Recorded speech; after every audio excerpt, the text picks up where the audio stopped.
What's going on, guys? We're going to cover today's price action. Now, no day in trading is ever easy or ever seamless, or I don't ever say that anyone can predict a market, but when you follow a certain set of levels or a certain set of indicators or rules, when price action plays out and it actually respects your levels and it respects your indicator or respects your strategy, it feels like the day was easy.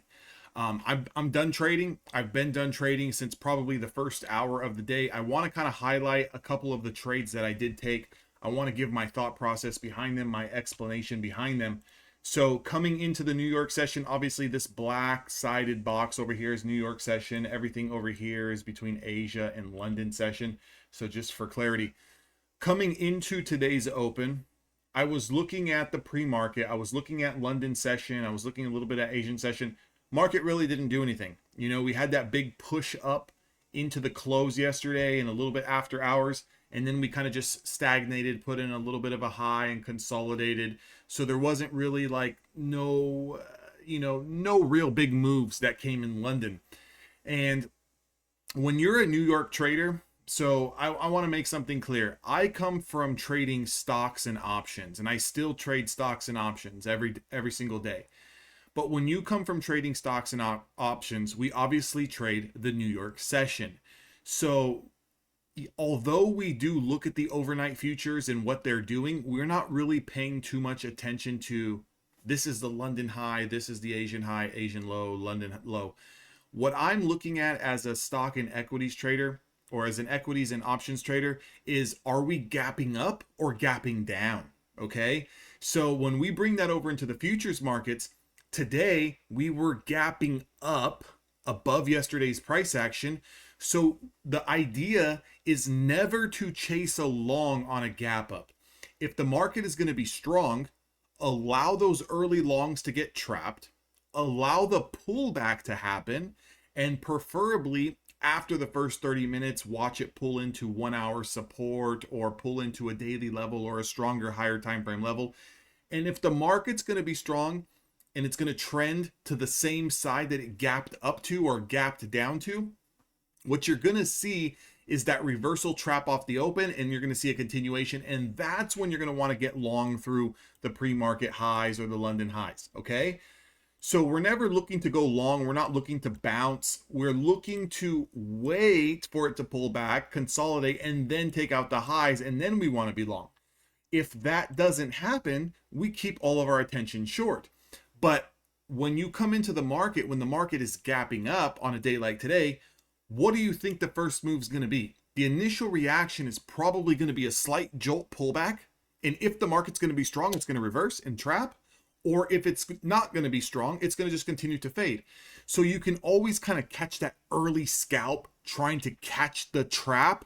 And in that particular case, that was today. So look at the 5 minutes leading into the New York Open today. We started to pull back. I've got this swing low, very definitive swing low here from about 4:30 a.m. to 5 a.m. Pacific Standard Time. We broke that 5 minutes before the open. Okay. So once we broke that and we put in this low here, I'm starting to lick my chops. And the reason why I'm licking my chops is if you look at my chart, you're going to see a couple of indicators. I've got the linear regression top line here. This is a linear regression channel 50. I've got the mean, right, which is the midline. And I've got the linear regression bottom channel. Okay. So with this being said, now that we've broken through this swing low here, I can try to take a momentum scalp, and I teach a whole strategy around this inside of Evolution Traders. If you guys want to join, it's 50% off right now for the next two traders who want to join the community. That link's in the description. But this opening drive played out perfectly. We're looking for momentum. We're looking to trade the open. We're looking for gaps, right? Now, you're not going to get an opening drive trade every day. So this is not like an opening range break where every day you're going to have that 15-minute orb, that 30-minute orb.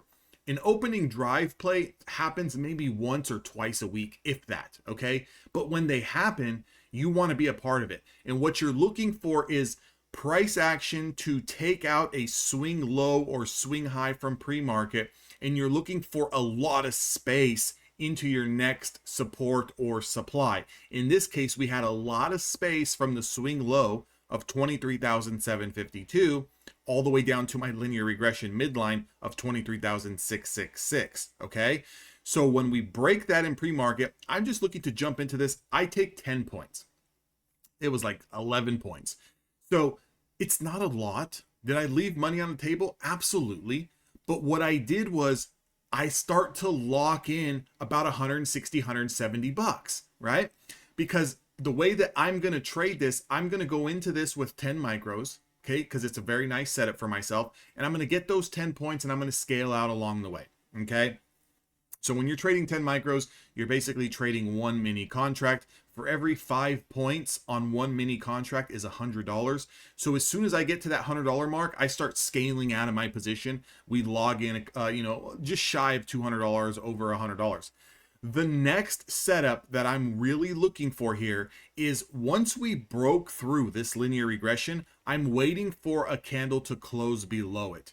Because at this point in time, this could be a perfect opportunity for buyers to step in and trap, right? Sweep this area, make this push higher, consolidate, get everyone thinking short, and then it just traps you. So that's always a possibility.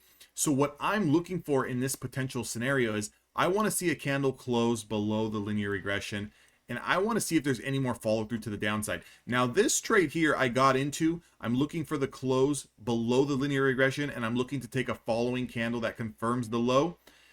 I take another 5 points, 10 points off this trade. Again, it was a little bit closer to 10 points, but if you look at it, it did put me into a little bit of drawdown because it kind of wicked me in and then it kind of popped back up to this linear regression and then it came down. So the price here, 23,639, goes all the way down to 23,609. Okay, so there's over 20 points here. Even though it doesn't look like much, when you're looking for 5 to 10 points, anything in between, you're looking to scalp, get green and get out, you can find these higher win rate setups a lot more frequently. Okay, so again, the next setup that I was kind of telling everyone about, and this was my last trade of the day, is I told everyone, if we do not hold, and then I was trying to express this inside of Evolution Traders, but if we don't hold this linear regression, like if this dead cat bounce does not hold and continue to push and put in a higher low, you have to mark out the low of day, 23,608. You have to mark it out, because if you mark it out and we lose that area, we have room down to the linear regression bottom channel and the daily 5 SMA. Here's that daily 5 SMA coming into play again. I keep telling everyone, add the daily 5, add the daily 5, add the daily 5. It's actually presenting a nice bounce opportunity here off the daily 5. But those are the 3 trades. Anytime I go 2 for 2, 3 for 3, and they're all winners, I don't really care how much I make. I can make 150 bucks on 3 trades and I'll walk away. Today I managed to make $400 with the size that I was trading. Again, the dollar amount is irrelevant because for every $400 day that I have, someone could have made $4,000 trading size that was 5 times as big. You know what I'm saying? So again, it's all relative. You know, for every 10-point scalp that I take and 5-point scalp that I take, someone could have took 20 or 30 points. The point is I want to identify the move. I want to know what I'm looking for. I want to have a realistic expectation, and I want to execute. If I can do those 3 things, win, lose, or draw, I'm okay. And I know that I can come back tomorrow and do the same thing. I hope you guys found some value from this video. If you did, make sure to give me a thumbs up on this video. Leave me a comment. Let me know what you guys thought about today's price action. Did you have trouble with today's price action? Did you enjoy today's price action? Also, if you guys have been on the fence about joining Evolution Traders, right now is probably the best time to do it because I have that sale going on. 50% off to join. You get 1 year full access to the entire community. We do live trading. I do daily educational updates in there. Mark out levels, give you guys different targets to kind of go off of, and you can also book one-on-one mentorship calls. You can also, what else do? We do a lot of stuff in there. I don't need to list everything. If you've been on the fence, it's 50% off. You get access to it for a year. You get access to my course, blah, blah, blah. I'll see all of you guys on the inside. Catch you guys later.